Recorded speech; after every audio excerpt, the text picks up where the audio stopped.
Okay, so another clip looking at the reactivity series.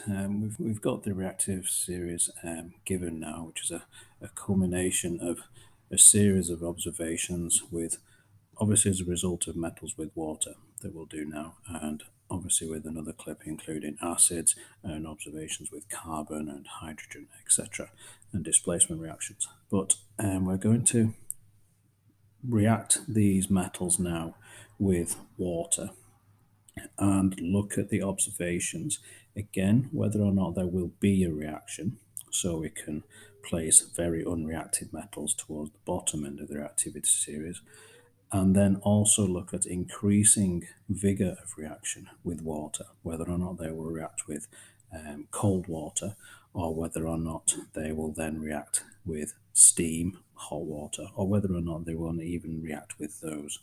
So we can start to not only place them into a yes or no column in a very simplistic sense, but also now get further confirmation for the reactivity series that we have here, whereby we go from right to left in order of increasing reactivity.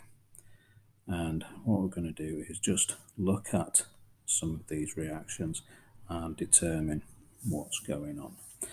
So if we start with the first one on the left hand side, which is potassium, if we take potassium and we react that with water, this will react very vigorously indeed with cold water.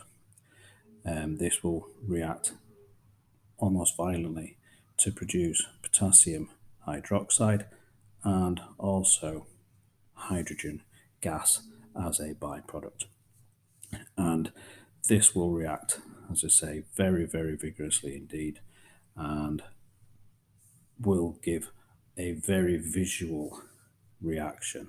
It will ignite, it will move around on the surface of water, and there are plenty of YouTube videos of this being done on small and large scale. But potassium will react very, very vigorously. And what we find is that as we observe the group 1 metals, especially as we go down through potassium to sodium to lithium, the vigor of that reaction decreases noticeably just for the group 1 metals themselves. And then what we see is that the group 1 metals will react very fast, very vigorously, very violently with the group 1 metals, with water, sorry. The group 2 metals will react very slowly. Calcium and magnesium will both react with cold water, but do so very slowly. However, what we'd see, again, giving us evidence as to the order of reactivity, we see that below aluminium, including aluminium, there is no reaction to speak of with cold water. Okay, and that again allows us to see that group 3 and transition metal elements are generally much less reactive than group 1 and subsequently group 2. However, we can see some differences though if we then use, instead of using, as we have done with these ones, cold water, we can react them with hot water. So in terms of steam, now we wouldn't want to react the group 1 metals with steam. They're violent enough as it is with cold water, so we don't want to be putting them even further at risk by putting them with hot water. The reaction would be even more vigorous. But if we react these with steam, we can see that calcium and magnesium will both react with steam quite well.